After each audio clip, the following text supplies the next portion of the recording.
This week's video could well be one of the most important videos you ever watch. It could save you a lifetime of anguish and resentment.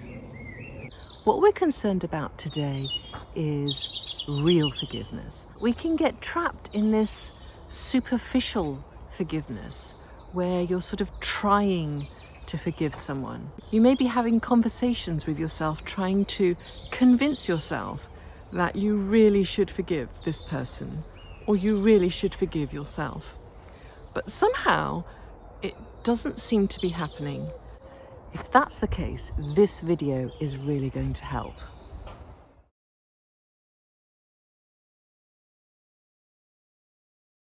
I harbored grievances against my father for many years because he suffered from an enormous amount of bottled up anger.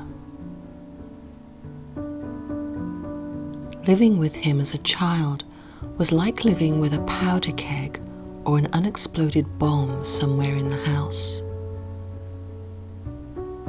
At any moment, with the slightest thing anybody said, this bomb would explode and the entire house would be filled with destructive energy. For a young child, it's a terrible thing to live in constant anguish. Even as an adult, this resulted in quite a bit of grievance towards him because my childhood was fearful and unpleasant as a result. It was only when a transformation happened inside me and there was that deep inner peace that I realized he did what he did according to the way in which life had conditioned him.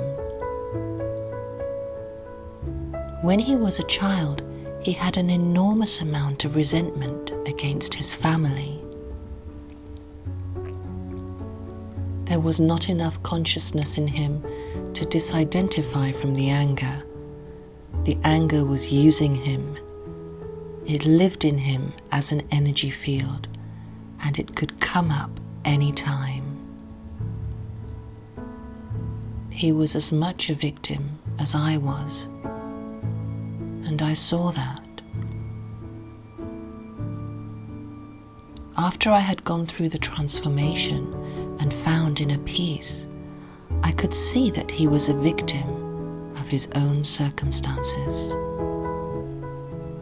There was not enough consciousness in him to see what he was doing. Immediately, forgiveness happened. I didn't even have to say, I have to try to forgive. It was as if he had never done anything to me, because basically he hadn't. He wasn't even there.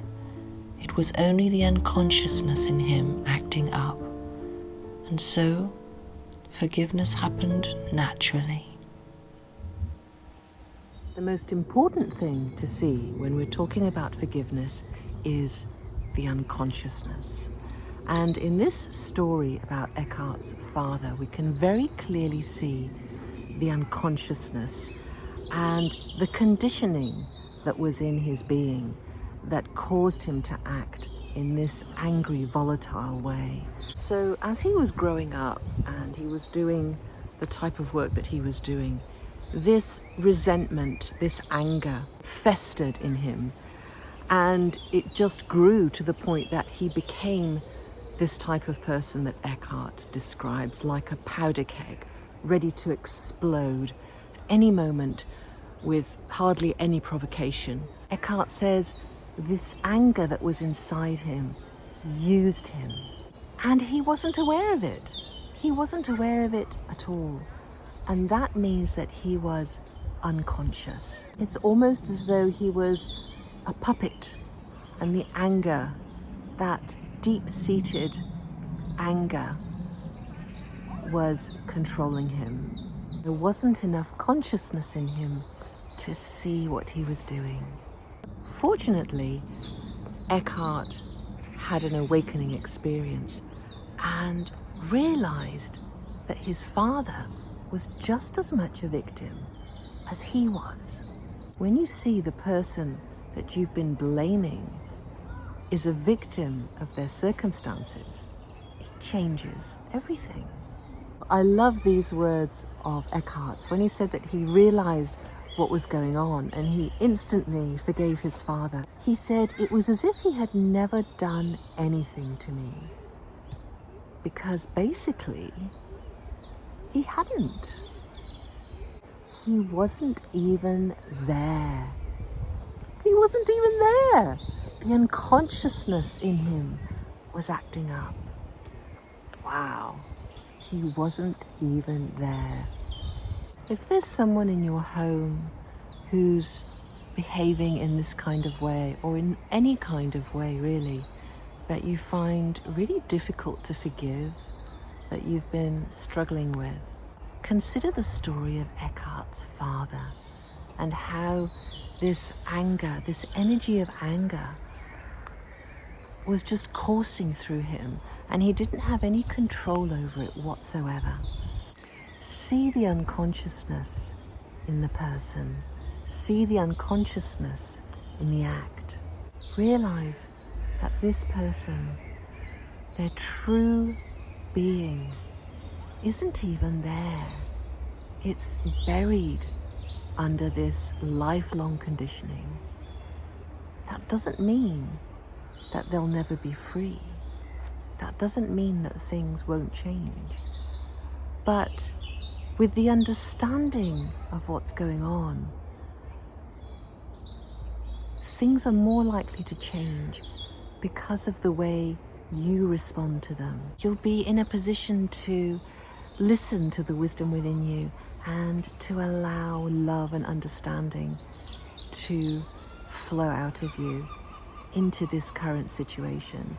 And that's when things are more likely to change.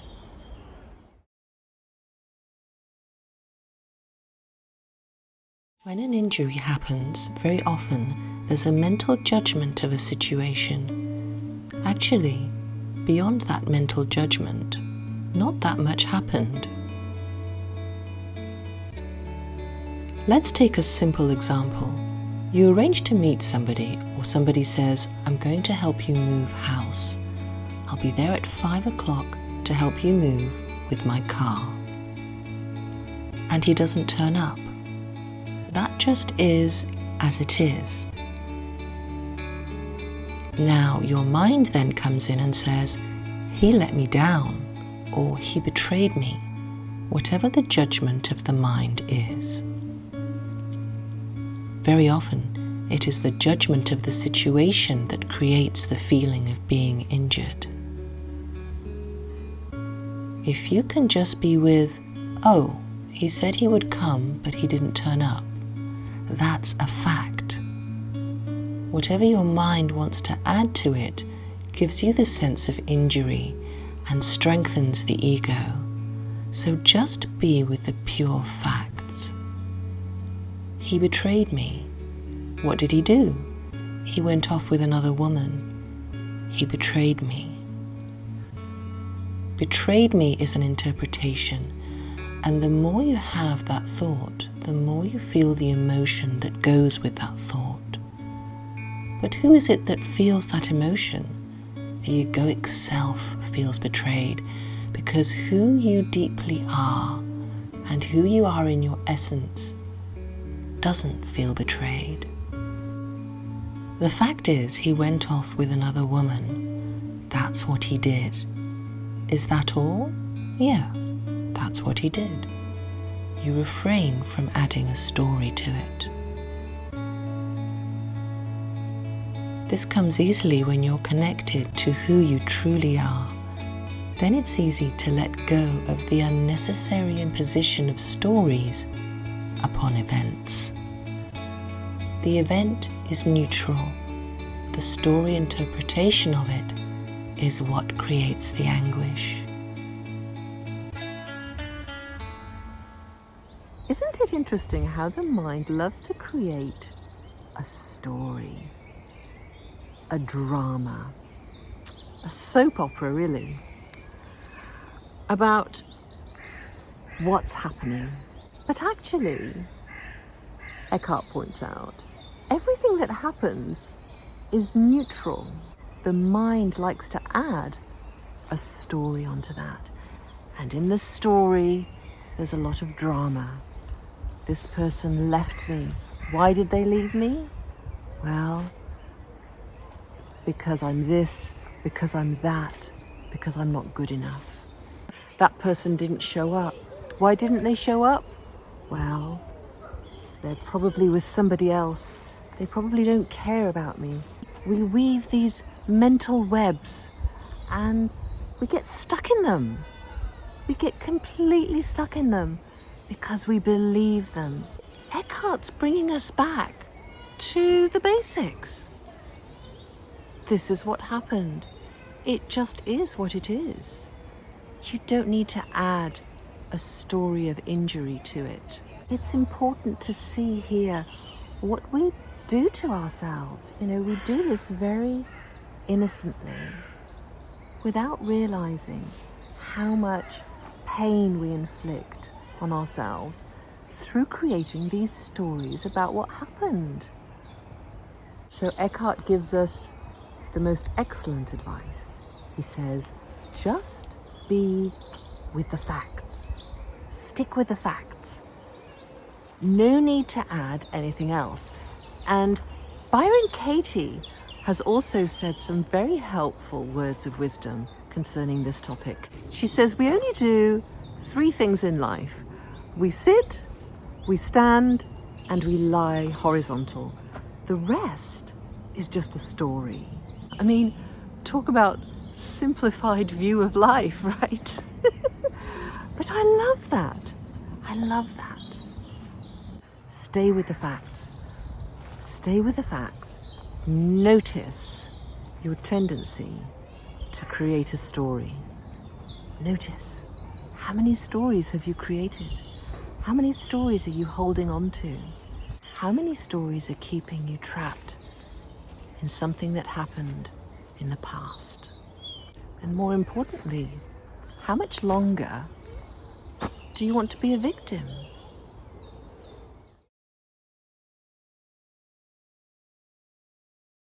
It could be that in the past, when you were not conscious, you did things that you now recognize as not right. At the time, you didn't know what you were doing because you were not conscious enough to act differently. Now you have awakened and you can see a lot of your past as dysfunctional, unconscious action, inflicting suffering on yourself and others. Guilt can come up as you awaken, and suddenly you see how unconscious you were.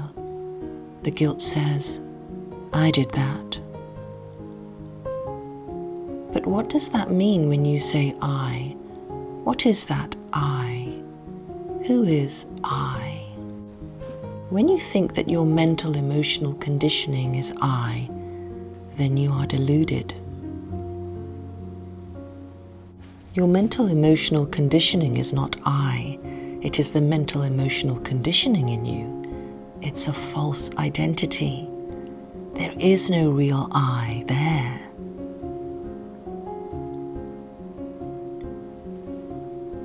The only true I is the I am. The essence of who you are is consciousness. That is the I.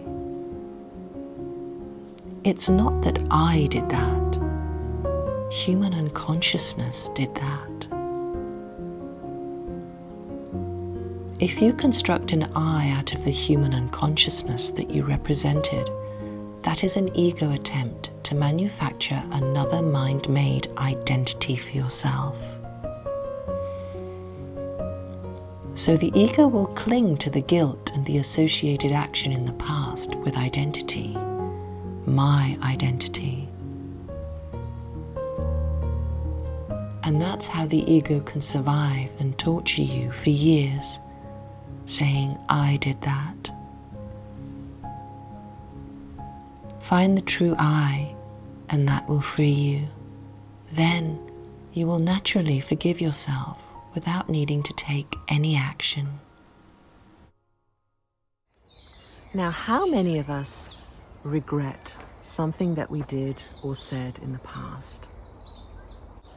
Or perhaps I should say, put your hand up if you don't.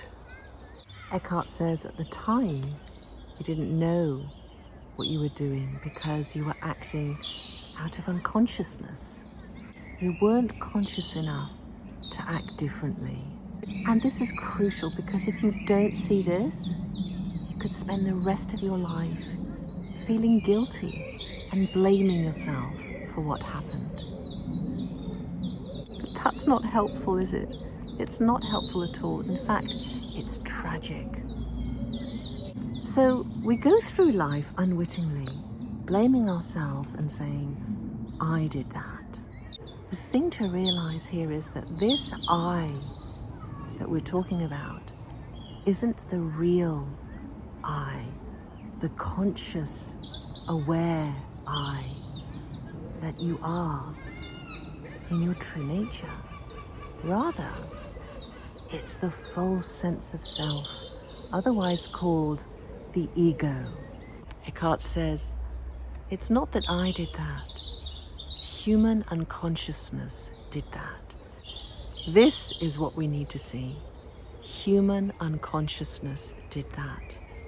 Whether it's Eckhart's father, whether it's someone you know, whether it's you, whether it's someone in the public political eye, human unconsciousness did that. If you want to blame anything, blame human unconsciousness. Although I'm not sure that's helpful either, to be honest. Because by blaming, you're falling into that unconsciousness yourself. Love and understanding are the only real remedy here. We need to see what's going on, really see it, because when we don't see what's going on, our heart will remain closed and love won't be expressed in any of these situations, but only suffering, as you well know. Eckhart says the ego will cling to the guilt and this false sense of identity, and in this way it can survive and torture you for years. We don't want to be tortured for years, do we? Definitely not. So how do we free ourselves? Well, no surprises here. Find the true I, he says. Find the true I. And isn't this what we are constantly doing in these videos and on this channel? We are finding our true nature. And the way we're doing that is we're exposing the false sense of self. We're recognizing the ego in our daily life. We're noticing when we get caught up in our thoughts and our feelings. And most importantly, we're having a little bit of quiet time so that we can allow the wisdom within to be sparked, so that we can hear this voice of intuition that shows us what's going on, that unveils us from this mental emotional conditioning. What is it that you regret or feel guilty about that happened in the past? Take a moment to consider the story that you've created around this. Look at the events honestly. Stick to the pure facts.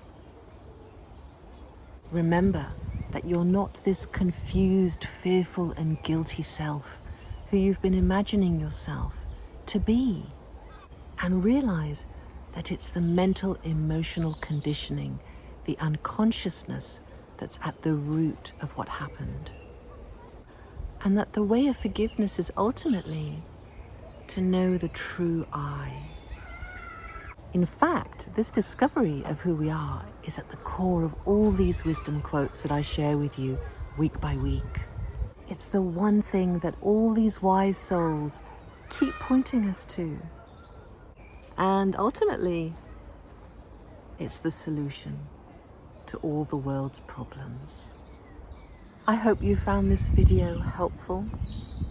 Let me know in the comments if you saw something new, if you had any realizations or aha moments. I'd love to know.